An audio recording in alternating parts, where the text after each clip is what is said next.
Espiritu sa katauhan ng ating minamahal na Apo Conching.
Sumainyo ang kapayapaan sa kabutihan ng Ama. Lahat ay inaalam niya. Sa makabubuti sa mga anak niya, nakalaan siya sa tuwina. Bawat kalugod-lugod sa kanyang pananaw, yaon ang kanyang nasang sa kanila'y masilayan. At ang lahat ng makabubuti, siyang kanilang dapat kamtan. Gayon siya kay buti, gayon siya kadakila. Ilan kaya ang tatanggap sa kanyang kabutihan at magnanasang tatalima sa kanyang kagustuhan? Ang may pandinig ay nakarinig.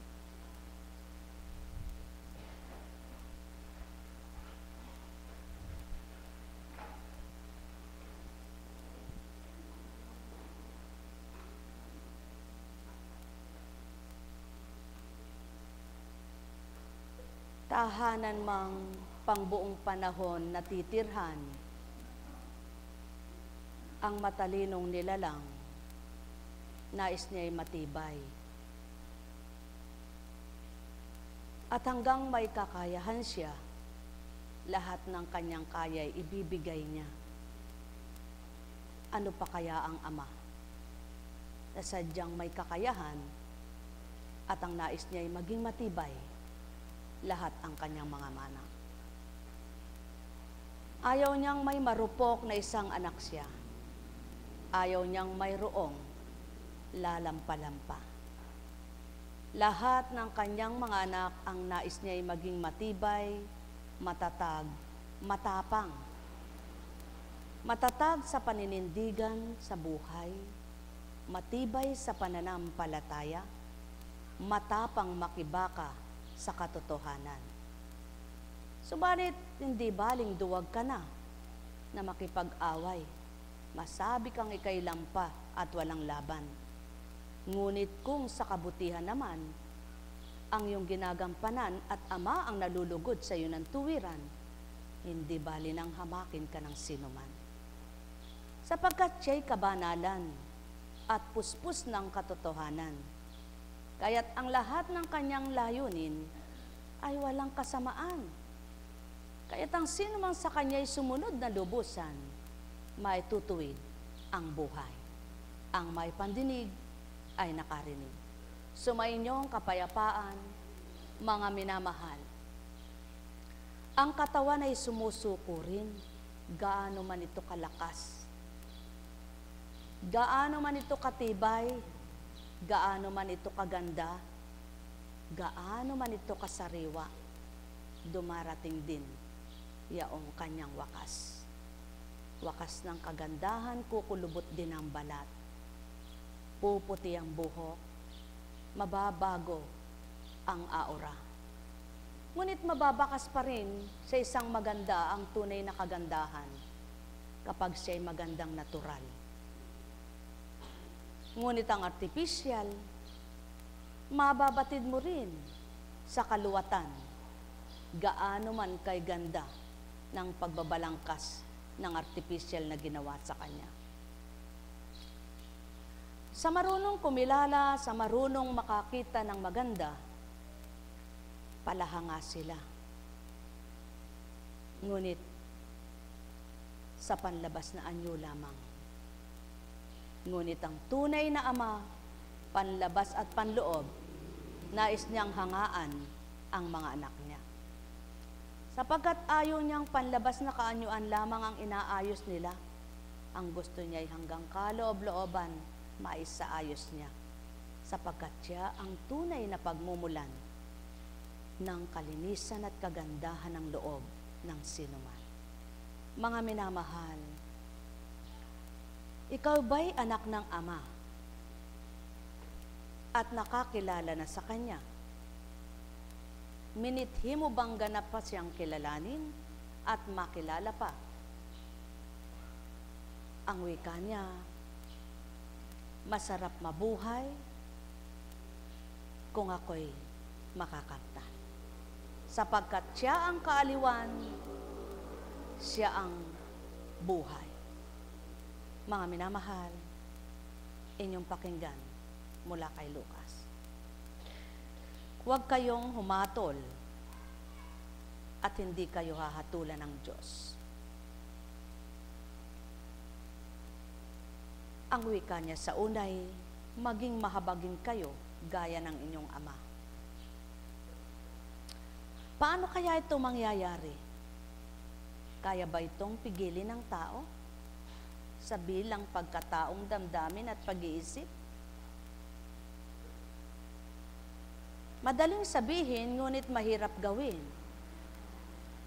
Kaya't may ibinigay ang Ama na magpapatibay para ito'y tupdin, na magpapalakas para ito'y makabtan at maitalima. Magpatawad kayo sa inyong kapwa at patatawarin kayo ng Diyos. Maliwanag ang katotohanan. Batid naman ng tao na kumikilala sa Ama at nakakakilala na sa kanyang mga salita, pinag-aaralan ng kanyang mga aral, na hindi ka patatawarin hanggat di ka nagpapatawad. Ngunit itong pinakamahirap gawin sa taong matigas ang loob. Anong silbi ng kapagalan? Anong silbi ng ginagawa?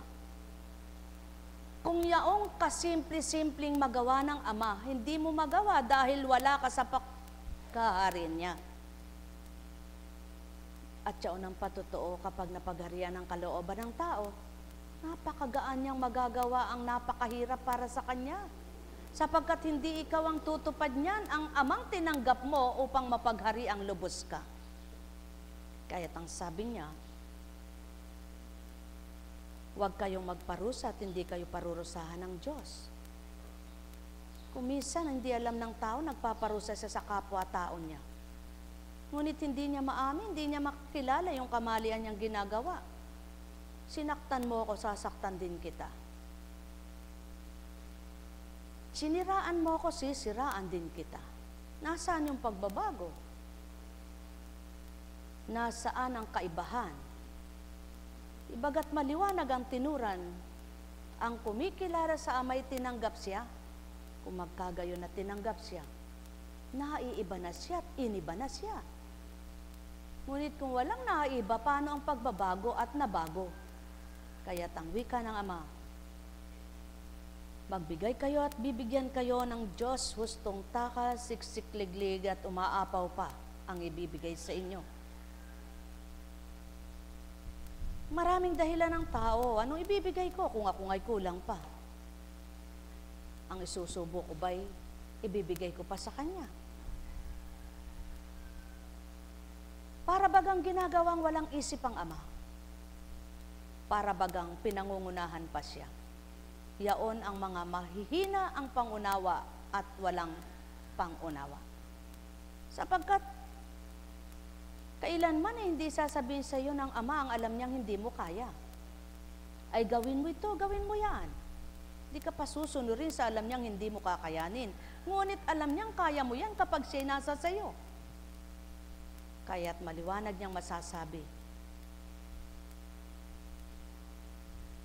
Sapagkat ang takalang ginagamit ninyo sa iba ay siya rin pang gagamitin sa inyo ng Diyos. At siya ang pawang katotohanan. Sinusukat mo ang kakayahan ng kapwa mo. Pinangungunahan mo ang ama mo. Bakit hindi mo alamin kung anong magagawa pa niya sa iyo? At bakit wag mong sasabihin ang ganito at ganyan siyang dapat mong wag gawin? Ngunit bakit kung minsan kay galing naman eka? Ikaw lang makakagawa niyan, ako'y hindi. Sapagkat ikaw siguro kaya mo yan, ako'y hindi. Gayon pa ang taong walang pangunawa. Ngunit paano mabubuksan ng gayong paugali at pag-uugali? Kaya nga't maliwanag niya sinabi, sumunod muna kayo bago kayo mga tuwiran. Kilalanin niyo muna ako bago kayo magsalita. Sapagkat kung nakilala niyo ako, sinunod ninyo ako, makikita niyo kung ano aking gagawin. Ngunit pinangungunahan niyo akong hindi niyo kaya, paano niyo nga ito makakaya? At siya unang layo ng ama, mawala ang pangangatwiran ng mga anak niya at maging lubos ang pagtitiwala sa kanya na kung tunay na siya ang pag-asa at ligaya, gagawin ng marapat sa tuwina upang sa gayon, kung ano ang ginawa, siyang panukat na gagawin sa kanya. Mga minamahal, paano matutupad ang layo ng ama kung ang ninanasa niya sa iyo'y ayaw mo? Kung ang binibigay niya sa iyo'y ayaw mong gustuhin? Kung ang katwiran mo'y sarili mo lamang at ang ginugusto mo'y ikaw lamang ang masunod at siya'y ayaw? Mahirap ngantop din, sadyang napakahirap. Walang makatutupad, ni isa man wala. Ngunit, yaon ang patutong sumasayo ang Espiritu Santo, kaya mo nagawa, kaya mo ginusto, kaya ka nakatalima, kaya ka nakasunod. Kung magkagayon, at nasasabing sumasa akin ng Diyos, pakita't patotohanan, iniba't na iba ka nga. Paano kang naiba at ano ang naiiba? Yaong dating ikaw na si mahinang umunawa, lumakas ka sa pangunawa. Yaong ikaw na dating mahinang tumanggap, lumakas ka sa pagtanggap. Yaong dating ika'y walang lubag ng loob na marapat sa iyo, kundi yaong gusto mo lamang. Subalit nakapagpalubag ng loob sa iyo, yaong gusto ng Ama, hindi na ang sa iyo. Yaong sa dating buhay mo, wala kang sinusunod kundi ang mga gusto mo. Ngunit nang makilala mo siya, sinunod mo siya. Kaya naiba ka't iniba ka na matatawag. Ngunit katawa-tawa ka sa kapwa mo kapag ganito ginagawa mo. Sapagkat di ka maunawa ng lahat at di makakaunawa sa iyo ang lahat. Ngunit ano bagang nawala sa iyo kung di ka man maunawaan? Kung ang nadarama mo na may kaiba sa nadarama nila, kung ikaw naman mismo ang magpapatibay at magpapatatag ng katotohanan, ikaw ay inibat na iba ka nga dahil tinanggap mo siya. At siya unang pawang katotohanan. Ang tumanggap ay naglilimi, nagtatanto, nagninilay. Kaya't nabubulay-bulay, yaong kagustuhan ng Ama. Kaya't kung ang bawat isa ay tatanggap lamang, walang mahirap para sa Ama. Kung ang bawat isa ay kikilala lamang, walang masakit na malalasap kayo. Sapagkat ang masakit ay hindi tao ang marapat magsabi nito, kundi ang Amang sinasaktan sa tuwina dahil sa kasalanan ng tao.